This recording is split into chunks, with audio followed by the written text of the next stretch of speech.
The 27 nations of the European Union are now all aligned together against America's economy, and they are about to activate a package of tariff responses, which are going to total $117 billion worth of tariffs if Donald Trump doesn't drop his threat to over-tariff them by August 1st.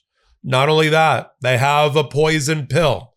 The European Union has an Anti Coercion Instrument, an ACI, which their finger is itchy and about to push. And under the ACI, if they go that far, then new taxes on U.S. technology, curbing U.S. investment, and exiting existing investments in the United States. They're this close to activating the ACI. This is how the world is responding to Donald Trump.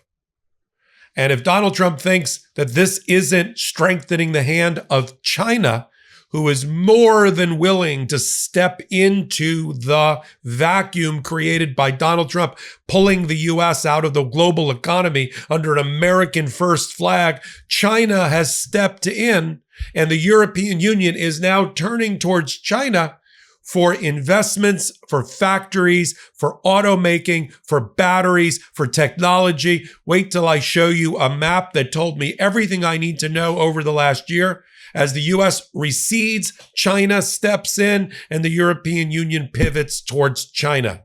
So all Donald Trump is doing with the tariffs is bringing in, sure, a few $1 billion worth of new tariff revenue, not even coming close to replacing the loss of internal revenue from companies and corporations because of the tax cuts.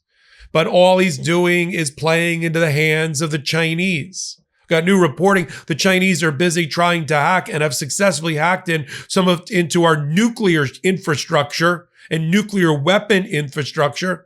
But the big story here is the Economic Union has now announced this $117 billion worth of U.S. retaliatory tariffs against car manufacturers, against Boeing and plane manufacturers and the rest.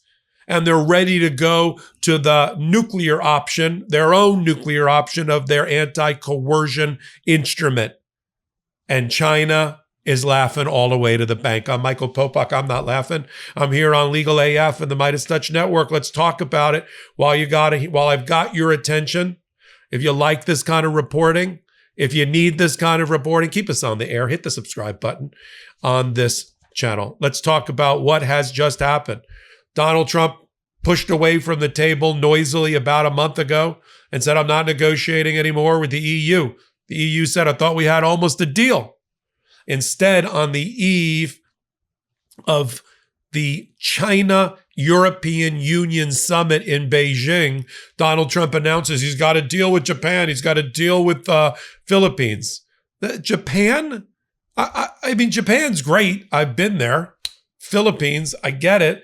But we're not talking about the 27-country European Union or a deal with China. That would really move the needle. These other things are barely interesting. They're only being announced because they happen to be in the Asian region. And Donald Trump is trying to counter the big EU-China summit in Beijing with a smiling premier of China and all of the leaders of the European Union.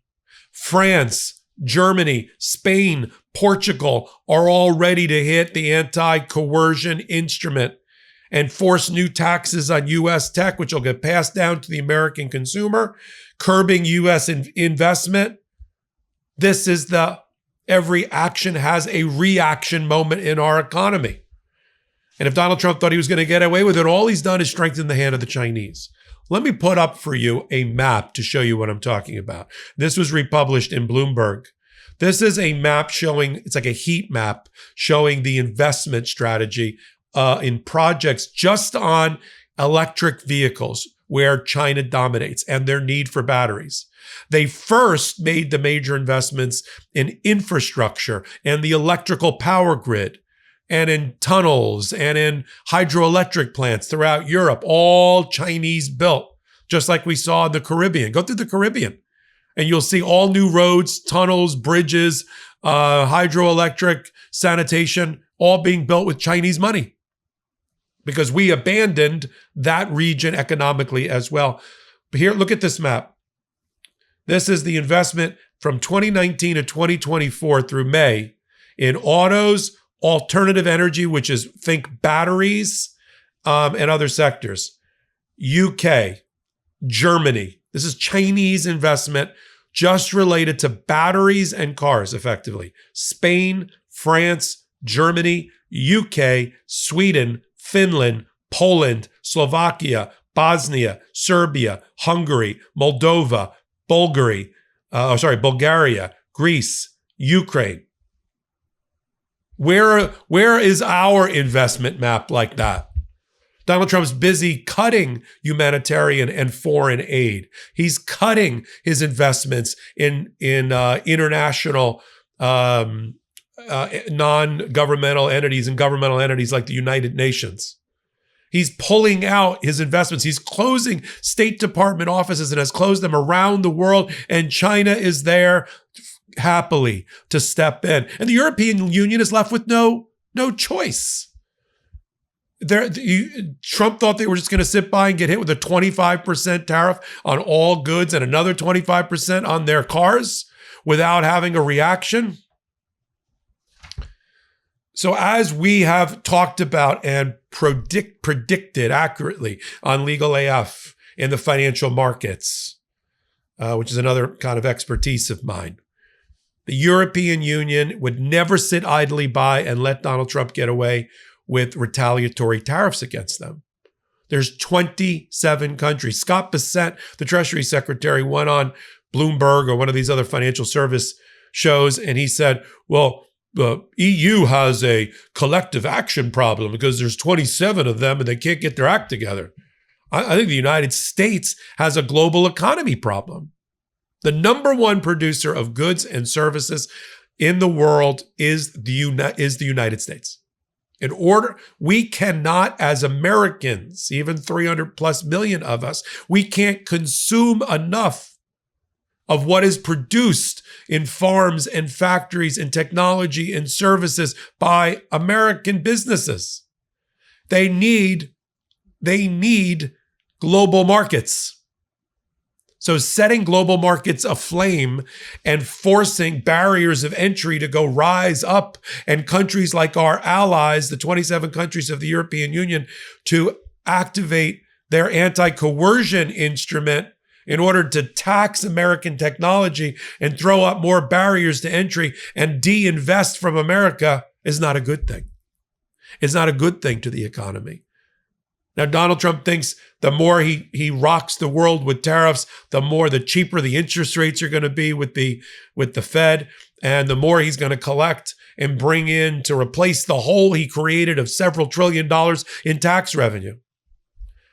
The most they're going to bring in is several $100 billion in tariff revenue. That doesn't come close to replacing. That's probably a third of what's necessary to plug the hole in the $4 or $5 trillion that we need to run the government and to support our people, between budget and payments made to Americans. It'll never close that hole. And it will have this deleterious impact on the economy that I just outlined, changing perhaps forever the relationship. Once China gets its grips and its mitts and its hooks in the European Union with all of these factories, with Spain and Portugal and Germany and France opening their doors to electric vehicle battery factories, semiconductor factories, other types of factories, which is what the Chinese investment is focused in, and all the jobs that go along with it, we're never going to get rid of them. We're never going to replace them. They are in for good. This is generational shift from America to China, and Donald Trump is accelerating it. We're going to continue to call out the failed policies of Donald Trump the way we see them right here. I'm Michael Popok. This is Legal AF. I'm the head curator for the channel. We have about a dozen videos a day at the intersection of law and politics. Don't miss one. Hit the subscribe button. Hit the reminder button. We've got a Legal AF Substack that's also free. You get a lot of commentary there. You get a lot of our filings there. And we've got Legal AF, the podcast as well, on Wednesdays and Saturdays at 8 p.m. Eastern Time on the Midas Touch Network. So until my next report, I'm Michael Popok. I'm Michael Popok, and I got some big news for our audience. Most of you know me as the co-founder of Midas Touch's Legal AF and the Legal AF YouTube channel, or as a 35-year national trial lawyer. Now, building on what we started together on Legal AF, I've launched a new law firm, the Popok Firm, dedicated to obtaining justice through compassionate and zealous legal representation. At the Popok Firm, we are focused on obtaining justice for those who have been injured or damaged by a life-altering event, by securing the highest dollar recoveries. I've been tirelessly fighting for justice for the last 35 years, so my own law firm organically building on my Legal AF work just feels right. And I've handpicked a team of top-tier trial fighters and settlement experts throughout all 50 states known as big auto injury attorneys who have the know-how to beat heartless insurance companies, corporations, government entities, and their attorneys. Big Auto's attorneys working with my firm are rock stars in their respective states and collectively responsible for billions of dollars in recoveries.